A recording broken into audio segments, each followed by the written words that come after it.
Harka fuunee shamaa akkam jirtu kabajamoo dhaggeeffattootaaf daawwattoota Keelloo Miidiyaa. Odeeffannoon guyyaa irraa of harkaa qabnu kunooti. Mormiin laftii Oromiyaa naannoo Somaaleetti cituu balaaleffatu har'aan guyyaa 4ffaaf gaggeeffamaa jira. Naannoon Somaalee seeraan ala lafa Oromoo bulchiinsa ofii jala galchuun dheekkamsa uummataa kaasuun ni yaadatama. Hawaasni lafa keenya irraa hin buqqaanu jechuun har'aan guyyaa 4ffaaf hiriira gaggeessaa jiraachuu miidiyaaleen gabaasaniiru. Akka kanaan godina Booranaatti hiriirri caaseffamaa haaraa naannoo Somaalee lafa Oromiyaa gara isaatti godhatee diriirse mormu guyyaa irraas adeemsifamaa ooluu isaa himameera. Bakkee warri hiriirritti adeemsifamaa oole dirree aanaa Taltallee, aanaa Miyoo Ardaa Jilaa fi Liibanaanaa Waacileetti uummanni hiriira ba'uun sagalee isaa dhageessifachaa ooluu himamee jira.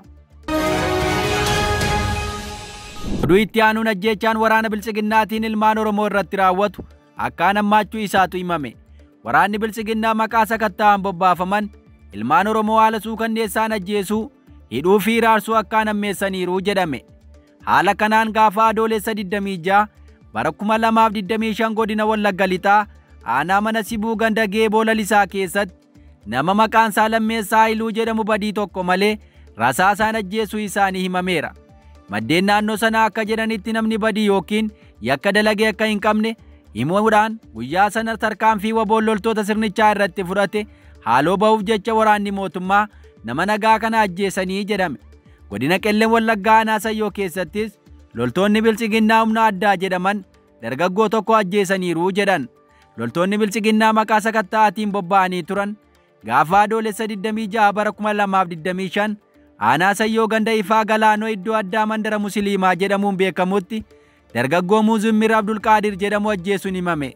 Ajjeechaa kana raawwate qaama nageenyaa humna addaa jedhaman ta'uu isaas gabaasicha ibsa. Oduudhuma wal fakkaatuun godina Iluu Abbaa Booraa aanaa Daarimuutti waraanni Biltsiginnaa maanguddoo tokko ajjeesaniiru jedhan. Ajjeechaan kun ammoo gaafa adoolessa 26 bara 2026 aanaa Daarimuu ganda Abunaa jedhamutti raawwate. Maanguddoon waraana sirnichaan ajjeefaman obbo Kabbadaa Hiikaa akka jedhaman maddeen himaniiru. Obbo Kabbadaa Hiikaa maanguddoo ganna 60 fi abbaa ilmaan 9 akka turanis maddeen dabaluun ibsu. Oduu keenya itti aanuun dhaabbanni mirga namoomaa idil addunyaa Human Rights Watch paarlaamaan Itoophiyaa wixinee labsii dhaabbata siivilii fooyyessuuf qophaa'e akka hin raggaasifne waamicha dhiyeesse. Dhaabbatichi michoonni Itoophiyaa wixinee paarlaamaa Itoophiyaaf dhiyaachuu deemu akka balaaleffataniif waamicha godheera. Human Rights Watch ibsa adoolessa 29 bara 2025 baaseen fooyya'insi labsii hojimaata dhaabbilee siivilii Itoophiyaa hoogganuuf amma dura hojiirra oole dhaabbilee siivilii quucarsa jechuun balaaleffateera. Fooyya'insi godhamu dhaabbileen siivilii deeggarsa alaa argatan mootummaan federaalaa akka dhorku hayyama. Dabalataanis sababa nageenya biyyaalessaa jedhuun dhaabbilee siivilii keessumaa akka bulchiinsa gaarii fi filannoo irratti hojjetan galmee dhorkachuu haquu yookaas walitti dabaluu akka danda'u godhaa jedha dhaabbanni kun. Daayirektara itti aantuun damee Afrikaa Laatishiyaa Baader seera dhaabbilee siivilii Itoophiyaa irratti fooyya'insi godhamuuf qophaa'e riifoormii ministeerri muummee Itoophiyaa Abiy Ahimad mataan isaanii dhaaban ka buqqisudha jedhan. Fooyya'insa kana raggaasuun hojiirra akka oolu gochuun hawaasa siivilii biyyattiif balaa guddaadha jedhu. Human Rights Watch ibsa isaa keessatti seera ture irratti fooyya'insa akka godhamu yeroo itti murtaa'e kun wayita biyyattiin filannoo biyyaalessaa bara 2026 gaggeessuuf qophaa'aa jirtutti ta'eera. Dabalataanis yeroo aangaa'onni tikaa biyyattii dirreewwan yaada bilisaa hawaasaa fi gareewwan mirgaa walabaa ta'an irratti doorsisaa fi dhiibbaa uumuutti jabeessanittidha jedha. Seerri dhaabbilee siivilii Itoophiyaa amma fooyya'insa akka irratti godhamu kaayyeeffame dhufaatii ministeera muummee Itoophiyaa Abiy Ahimad booda bara 2019 raggaasifame. Sana dura labsiin dhaabbilee siivilii Itoophiyaa bara 2009tti raggaasifame danqaawwan hedduu dhaabbilee kana laamshessuu ture. Fooyya'insi dhufaatii muummee ministeera Itoophiyaa Abiy booda godhame hawaasa siivilii biyyattiif abdii kan hore ta'us waggoota muraasa darban garuu deebii haala rakkisaa keessa galuu dhaabbati mirga namoomaaf falmu kun himeera. Dhaabbanni kun yoo fooyya'insa godhamuuf karoorfamee fi dookimentii ministeeraa qopheesse ji'a waxabajjii darbe argachuu himeera. Fooyya'insi kun hojiirra oola taanaan bu'aawwan erga dhufaatii muummee ministeera Itoophiyaa Abiy booda damee kanaan galmaa'an boodatti ni deebisa jechuun yaaddoo qabu ibsa. Wixineen kun qophaa'uun wayita ifa ta'etti dhaabbileen siivilii biyyattii keessa jiran ragga'uunsaa yaaddoo guddaa akka uumu madda oduu kanaa BBC'tti himaniiru. Human Rights Watch wixineen kun hawaasa siiviliif balaa fiduu danda'u yoo tarreessu wixinichi giddu seentummaa mootummaaf karra banaa jedha. Boordiin dhaabbilee siivilii kun miseensota qabu 7 keessaa 5 hogganoota mootummaa kan ministeera haqaan muudaman akka ta'an rakkoon akka uumus ibseera. Wixinichi dhaabbileen siviilii Itoophiyaa dhimma filannoo irratti hojjetan deeggarsa maallaqaas ta'ee ka teeknikaa qaamolee alaarraa akka hin arganne dhorkaa jedha. Dabalataan dhimma galmee fi gabaasa dhiyeessuu wajjin wal qabatee dhaabbilee siviilii biyya keessaa fi alaarraa wanti gaafatamu baay'achuus ibsi Human Rights Watch kun rakkootti eereera. Fakkeenyaaf dhaabbilee qaama kamuurraa meeshaa argachuu dura guyyoota 15 dursanii beeksisuu akka qaban ajajaa jedha. Herrega baankii banachuufis ta'ee liqa gaafachuuf dursanii eeyyama argachuutu irra jira. Labsiin duraanii adeemsi dhaabbilee siviilii haquu raawwatu dhaabbatichi seera cabsuu isaa qorannoon erga mirkaneeffamee booda ta'uu labsa. Dabalataan dhaabbanni badii raawwate ji'oota 3 erga adabamee booda oliyyachuu danda'a jedha. Wixineen haaraan kun garuu yeroo dabalataa ji'a 3 dhaabbatichi akka ugguramu ajaja. Turtii kana keessatti qabeenyii fi herregni baankii dhaabbatichaa akka hin sochoone ni godhama. Dhaabbanni murteen akkasii irratti fudhatamu guyyoota 30 keessatti iyyannoo galfatus murtee manni murtii dabarsuu irratti iyyannoo fudhachuu akka hin dandeenye dhorka. Human Rights Watch wixinee olitti tarreeffaman akka bu'uuraatti kaa'uun wixineen kun akka hin raggaasifamne cimsee gaafata. Gamtaan Afrikaa jalatti Komishinii Mirga Namoomaa irratti hojjetuu fi gareen addaa dhaabbata biyyoota gamtoomanii jalatti ijaarame hatattamaan wixinee kana keessaa qabiyyee jiru hubatee hawaasa siviilii irratti balaa aggaamame akka dhaabsisu waamicha godheera.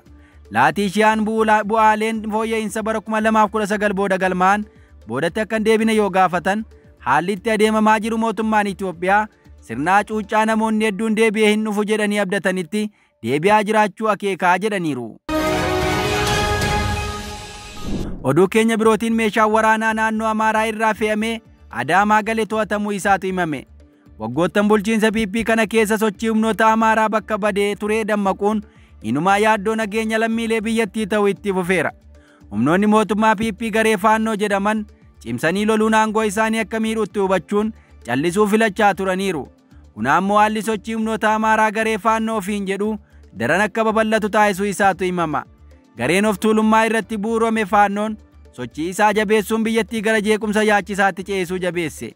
Inumaa hawaasa Oromoo daangaa irra jiraatuuf qormaata olaanaa akka ta'e gareen faannoo uummata meeshaa maleeyyii daangaa irraa buqqaasu lammiilee nagaa doorsisuu fi jeequu irratti cimee hojjetaa jira jedhamuun komatama.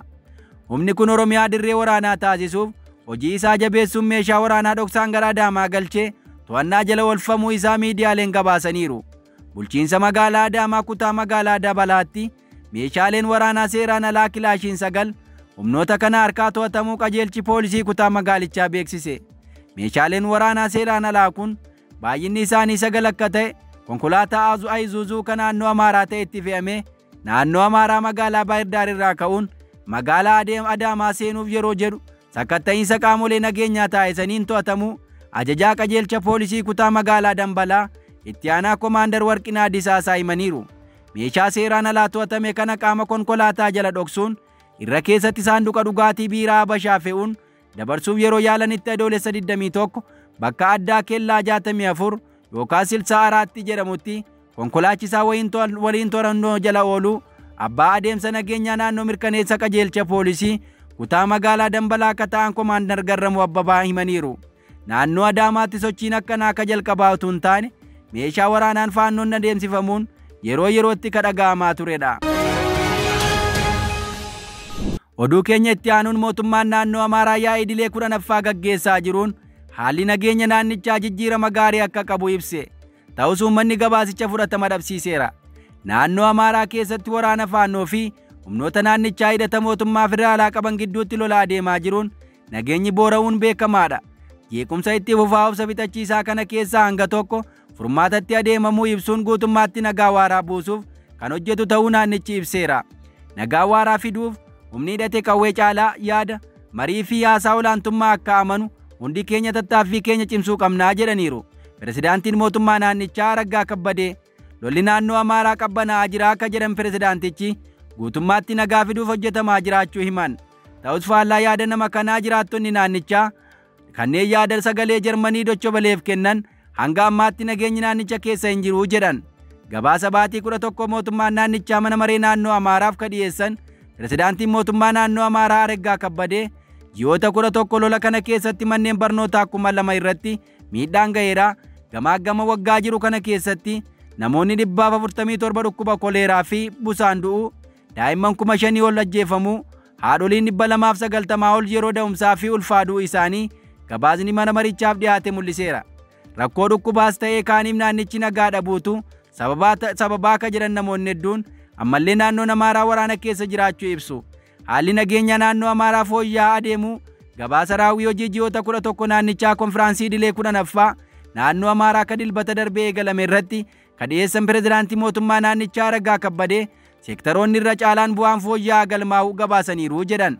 Araggaa Kabbadee akka jedhanitti waraanni waggoota 2 dura naannichatti ka'ee ture amma tasgabbaa'aa jira.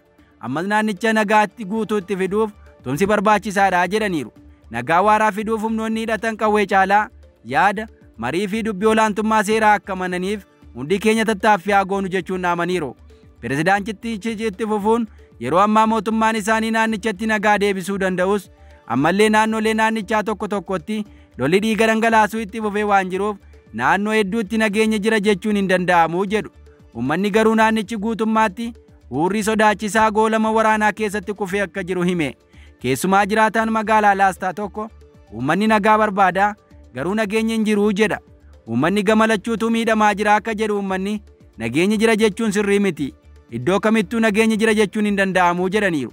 Pirezidaantichi dameen qonnaa oomisha karoorfame caala olaanaa galmeessuun yeroo qonnaa kanatti xaa'oon kuntaala miliyoona 8.8 bitamuu fi xaa'oon kuntaala miliyoona 5.5 qonnaan bultootaaf raabsamuu ibsaniiru. Oduu keenya dhumaatiin Koongireensiin Federaalawaa Oromoo murtii bulchiinsa naannoo Somaalee Eeraan ala jechuun balaaleffate. KFO'n ibsa isaatiin sagantaa caasaa bulchiinsaa haaromsuu kan mootummaa naannoo Somaalee dhiyeenya kana beeksise jijjiirama bulchiinsaa magaalaa Moyyaalee dabalatu cimsee balaaleffateera. Nuti barbaachisummaa bulchiinsa naannoo ni hubanna. Haa ta'u malee sirreeffamni daangaa bulchiinsaa kamiyyuu adeemsa heera mootummaa fi bu'aa waliigalteewwan duraanii kan akka riiferandamii bara 1997 akka lakkoofsa Itoophiyaa kabajuu qabaa jedhu. Tarkaanfiiwwan gama tokkoon fudhataman akkanaa wal hubannoo fi waliigaltee hawaasota ollaa gidduu jiru miidhuu danda'u jechuun akeekkachiise. Hokkorri akkasii bulchiinsa Abdiillee jalatti hirmaannaa mootummaa daawii duraaniitiin du'a badiinsaa fi buqqa'uu namoota miliyoonaan lakkaa'amaniif sababa akka ta'e hunduun yaadataa akka jedhe KFO'n kunis irra deebi'amee akka raawwatamu nayyamnuu jedha. Madaan shororkeessummaa mootummaadhaan deeggarame sana har'ayyuu hin fayyine karoorri haaraan kunis madaa kana kaasuudhaan miidhaa fiduu danda'a jedheera. Waggoota dhiyeenya dabran kana uummanni Oromoo fi Somaalee obboloota nagaa ta'anii waliin jiraachaa akka turanis caqasa.